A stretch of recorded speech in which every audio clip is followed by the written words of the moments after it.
So Praveen పగడాల గారిని నిజంగా చంపింది అని అంటున్నారంటే ఎవరు చంపారు, ఎందుకు చంపారు? చంద్రబాబు నాయుడు మీద ఎప్పుడు ఏ రాయేద్దామో ఎక్కడ మట్టి దుమ్మెత్తిపోద్దామని చూసేటటువంటి కేసీఆర్ రెడీగా ఉంటాడు అక్కడ. ఫస్ట్ ఆఫ్ ఆల్ కేసుని ఫైల్ చేయండి. మీకు దమ్ముంటే కోర్టుకు వెళ్ళి కేసు ఫైల్ చేసి దానికి ఎగనెస్ట్గా మీరు మాట్లాడే దమ్ముందా? లేదు. అందరికీ నమస్కారం అండి. గత నెల రోజులుగా ఒక కేసు అయితే ఆంధ్రప్రదేశ్లో సెన్సేషన్ అయింది. అంటే సెన్సేషన్ అయింది అనడం దానికన్నా సెన్సేషన్ చేశారు అని అయితే బాగుంటుంది.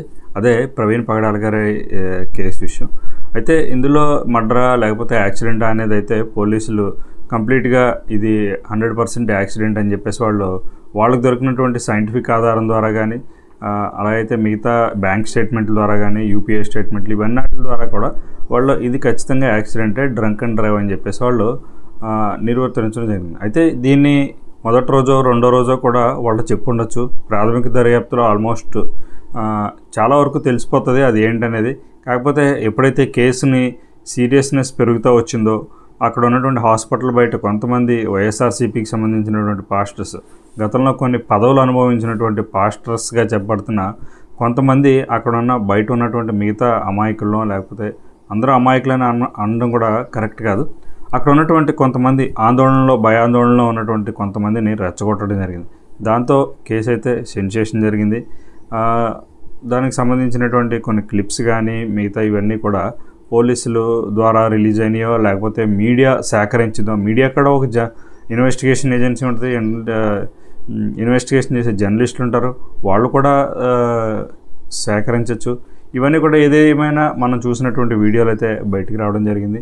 సో ప్రవీణ్ పగడాల గారిని నిజంగా చంపింది అని అంటున్నారంటే నిజంగా చంపారనే చెప్పాలి.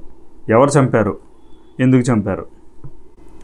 అయితే మనం మానసికంగా మనిషి శారీరకంగా చనిపోవడం దానికన్నా మానసికంగా చనిపోవడమే ఎక్కువ బాధ కలిగిస్తూ ఉంటుంది. ఎందుకంటే ఒక వ్యక్తి తన మనసు విరిగిపోయినప్పుడు అంతకన్నా ఎక్కువ బాధపడాల్సిన విషయం ఇంకోటి ఏది ఉండదు. సో ఈ క్రమంలోనే ప్రవీణ్ పగడాల గారు గతంలో హిందూవాదుల మీద, హిందుత్వం మీద కొన్ని కామెంట్స్ నిజం చేశారు, ఖచ్చితంగా చేయలేదని చెప్పలేము. మామూలుగా చేశారంటే చాలా ఘోరాది ఘోరంగా సీతాదేవి మీద కానీ అలాగే మిగతా దేవుళ్ళ మీద కానీ ముస్లిమ్స్కి సంబంధించినటువంటి ఖురాన్ మీద కానీ అల్లా మీద కానీ వీటన్నిటి మీద ఆయన కామెంట్ అయితే చేయడం జరిగింది. అంత మాత్రాన థ్రెట్ ఉంది, ఓకే థ్రెట్ ఉంది, ఎవరో బెదిరించారు, ఆ థ్రెట్ ఈ యాక్సిడెంటే అని అనడానికి వీళ్ళ దగ్గర ఆధారాలు లేవు. ప్రతి థ్రెట్ యాక్సిడెంట్ అవుతుందని కూడా చెప్తానికి లేదు. ఆయన టైం అక్కడ వరకు ఉంది, ఆయన డ్రంక్ అండ్ డ్రైవ్ చేశారు, చనిపోయారు. అంతేగాని గతంలో ఎప్పుడో కాల్స్ వచ్చినాయి అని చెప్పేసి ఇప్పుడు చంపేస్తారు, దాన్ని ఏదో డూప్ క్రియేట్ చేస్తారన్నది అయితే దాని పిచ్చితనం కొంత మీడియాలో పదే వాళ్ళు చూపించుకోవడం కోసం ఫ్యూచర్లో దానికి ఒక మెట్ అయితే వీళ్ళు వేసుకుంటున్నారు. ఎవరైతే వీళ్ళు పాస్టర్స్ కాదు అని చెప్పబడుతున్నారో మేము కూడా పాస్టర్సే, మేము ఒక పాస్టర్ని సపోర్ట్ చేసాం అని చెప్పుకోవడం ద్వారా వీళ్ళు హైలైట్ అవుతారేమో తప్ప హైలైట్ కూడా అవ్వరు. ఎందుకంటే ప్రవీణ్ పగడాల ఒక డిగ్నిటీ ఉన్న వ్యక్తి అని అనడానికి ఆయన్ని ఈ మధ్యకాలంలో అంటే గతంలో నాకు కూడా తెలీదు, మిగతా కొంతమంది జాన్ పాల్ గారు కానీ అలాగే ఆనీ జాన్సన్ ఇలాగ విజయప్రసాద్ రెడ్డి ఇటువంటి వ్యక్తుల వీడియోస్ జనరల్గా వైరల్ అవుతూ ఉండే చాలామంది చూస్తూ ఉండేవారు. అలాగే హిందూ సంఘాలకు సంబంధించినటువంటి కొంతమంది కౌంటర్ ఇవ్వడం ద్వారానో ఇలా కొంతమంది అయితే ఫేమస్ అవ్వడం జరిగింది. అయితే ప్రవీణ్ పగడాల గారు మేబీ అక్కడ ఉన్నటువంటి క్రైస్తవులు అందరికీ కూడా తెలియకపోవచ్చు, కొంతమంది మాత్రమే ఆయన తెలిసినటువంటి విషయం. ప్రవీణ్ పగడాల గారు చాలా విషయాలు అయితే చాలా ఘోరంగా మాట్లాడారు. చాలా విషయాలు అనడం కన్నా కొన్ని విషయాల్లో ఆయన మాట్లాడిన తీరు ఖచ్చితంగా ఆక్షేపణీయమే. అది ఎవరో కూడా హిందువులు కాదు, ఎవరో కూడా ఒప్పుకునేది ఒక నార్మల్గా ఉండి ఒక సెక్యులర్ భావాలుగా ఉండే వ్యక్తులు ఎవరో కూడా ఆయన మాట్లాడింది కరెక్ట్ అని అయితే చెప్పరు. సో 100కి 10 మాటలు అవి ఆయన మాట్లాడితే 100కి 90 మాటలు ప్రవీణ్ పగడాల గారు మాట్లాడిన ఈ మధ్యకాలంలో వైరల్ అయ్యి నేను చూసిన విషయాలకు వస్తే ఆయన క్రైస్తవానికన్నా కూడా మానవత్వాన్ని ఎక్కువ బోధించాడని అయితే నేను అనుకుంటున్నాను.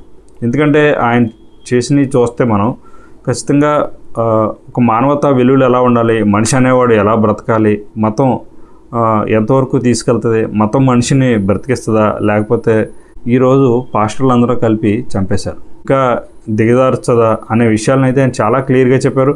నేను పర్టికులర్గా ఈ పాస్టర్స్ ఎవరైతే మాట్లాడుతున్నారో ఒక లాంగ్వేజ్ ఒక స్లాంగ్ పెట్టుకుని మాట్లాడాలా మీ దగ్గర లేకపోతే మామూలుగా మాట్లాడాలా అని అడిగినప్పుడు మామూలుగానే మాట్లాడిన అనడం ఆయన ఒక వ్యక్తిగత విషయాలకి అలాగే బయట మనం ఎలా ఉండాలి, ఆయన స్వీయ అనుభవాలని చెప్తూను కూడా మనిషి అనేవాడు ఎలా బ్రతకాలి, ఖచ్చితంగా దేవుని వాక్యాన్ని మనం ప్రజల్లోకి తీసుకెళ్ళాలి. అంటే దేవుడి వాక్యం ఏంటనంటే ఇతరులను దూషించడమో పరాయి మతాలను దూషించడమో కాదు, ముందు మనం ఎలా బ్రతకాలి, 10 మందితో ఎలా ఉండాలి అనే విషయాలను అయితే ఆయన ఎప్పుడు ఎక్కువగా బయటకు వచ్చినటువంటి వీడియోలో అయితే మనం చూసాం.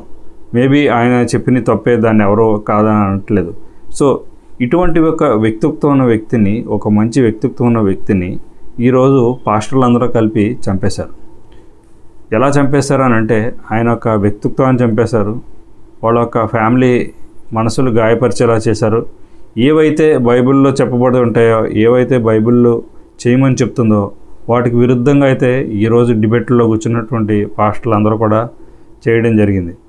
అది హత్యే, డ్రంక్ అండ్ డ్రైవ్ అని చెప్పి ఒక రిపోర్ట్ పోలీసు వారు వాళ్ళ ఫ్యామిలీ కన్నా ఎక్కువ నష్టపోయే వాళ్ళు ఎవరుంటారండి? ఈ పాస్టర్లకు ఏమైనా నష్టం అయితే ఏమీ లేదు. ఆయన పేరు చెప్పి ఆదరణ సభలని ఇవన్నీ కలెక్షన్లు అయితే చాలా బాగా చేశారని అయితే ఉంది.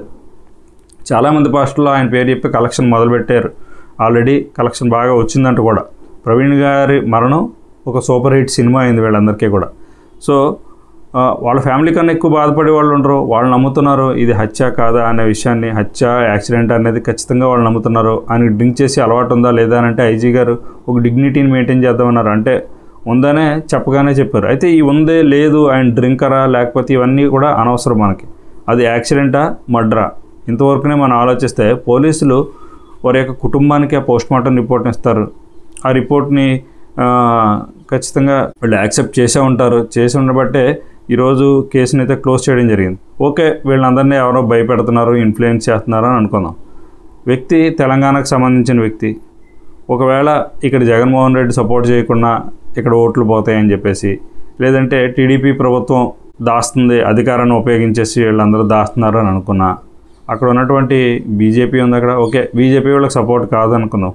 అక్కడ రాజకీయ నిరుద్యోగిగా ఉన్నటువంటి కేటీఆర్ ఇటువంటి వాళ్ళందరూ ఉన్నారు. వాళ్ళకి చెప్తే వాళ్ళు చాలా సీన్ క్రియేట్ చేస్తారు ఈ పాటికే. ఎందుకంటే కేసీఆర్ కొడుకు రెడీగా ఉంటాడు. సో వీళ్ళకి చెప్పినా కూడా ఫ్యామిలీ మెంబర్స్ ఖచ్చితంగా వాళ్ళకైతే హెల్ప్ చేస్తారు, ఒక రాజకీయ దుమారాన్ని లేపడానికి అయితే ట్రై చేస్తారు.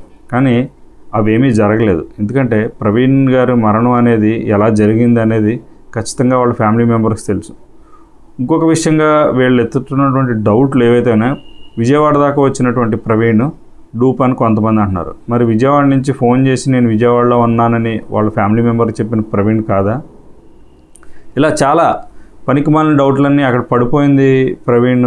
ఆ సీసీ ఫుటేజ్ నయారా బంక్ దగ్గర ఉన్నటువంటి సీసీ ఫుటేజ్ రిలీజ్ చేయమంటున్నారు. ఓకే, రిలీజ్ చేస్తారు. అది ప్రవీణ్ అని తెలిస్తే దానికి ఇంకో డౌట్ క్రియేట్ చేస్తారు మీరు. అక్కడ పడిపోయింది ప్రవీణే, కాకపోతే అక్కడి నుంచి వేరే వాళ్ళు వచ్చి ఆ పక్కన ఎక్కడి నుంచో వేరే దారి ఉందంట, దొడ్డు దారి, ఆ దారిలోంచి వచ్చి బాడీని మార్చారని ఇటువంటివి చెప్తారు. మరి అంటే ఒక డౌట్ క్లోజ్ అయ్యేసరికి ఇంకో డౌట్ ఎన్ని 100 డౌట్లైనా మనకి క్రియేట్ చేయొచ్చు. అదేమీ పెద్ద విషయం కాదు. నరం లేని నాలుక ఎన్నైనా మాట్లాడుతుంది. కానీ కంటికి ఆధారాలు కనపడాలి, కోర్టులకు ఆధారాలు కనిపించాలి. మీరు అటువంటి ఎన్ని మాట్లాడినా కూడా అనవసరం. అయితే ఈరోజు పాస్టర్లు తాగరు అనే విషయం అనుకొస్తే, తాగడం అనేది అది వ్యక్తిగత విషయం. బైబిల్లో తాగద్దని ఎక్కడా చెప్పలేదు.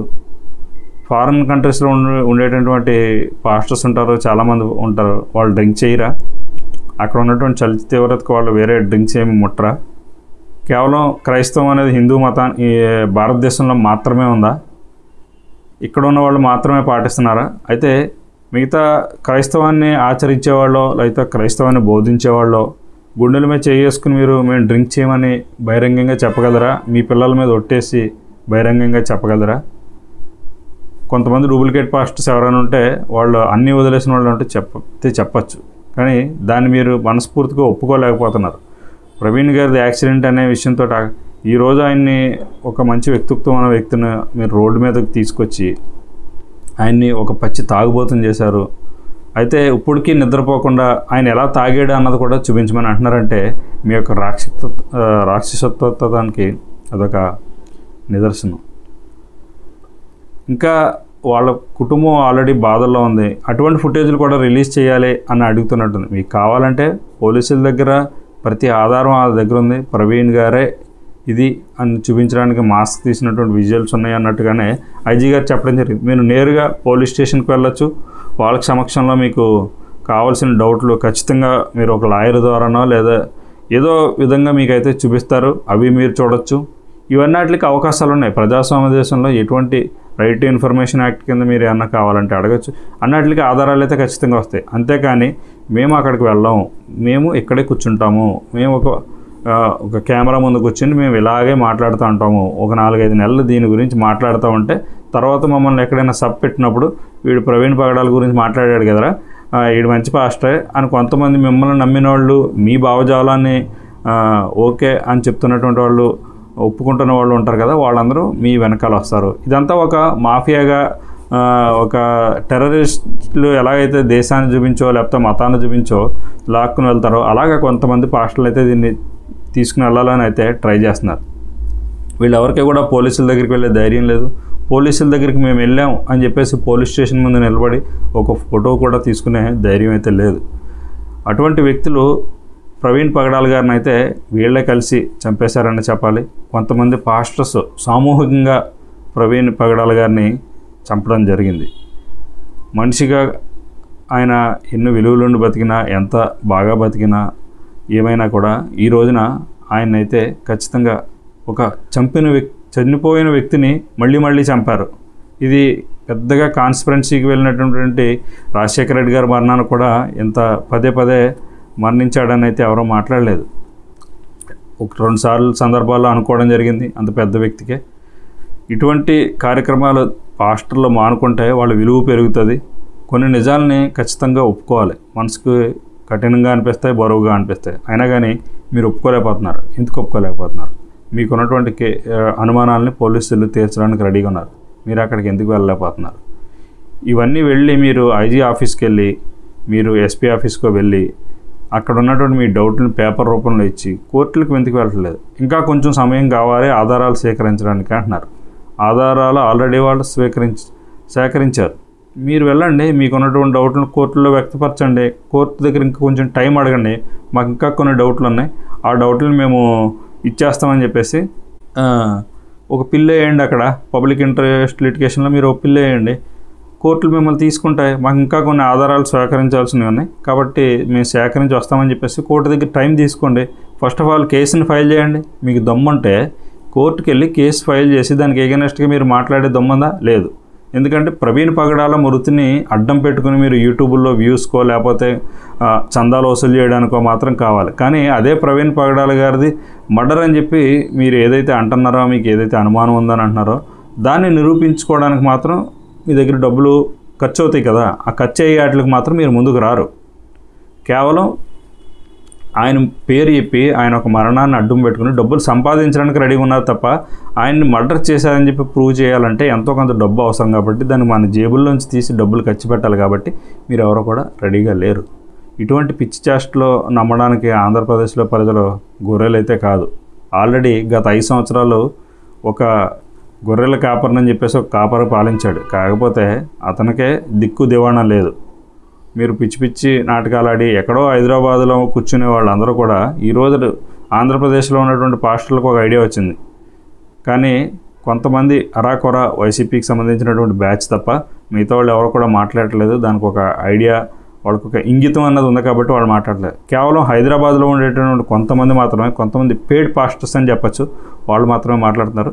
మీరు ఇక దీనికి ఫుల్ స్టాప్ అయిపోయి నా రిక్వెస్ట్ ఏంటంటే ఛానల్స్ వాళ్ళు దీన్ని తీసుకుని వచ్చి మీరు పదే తవ్వడం వల్ల వాళ్ళు హైలైట్ అవుతారు.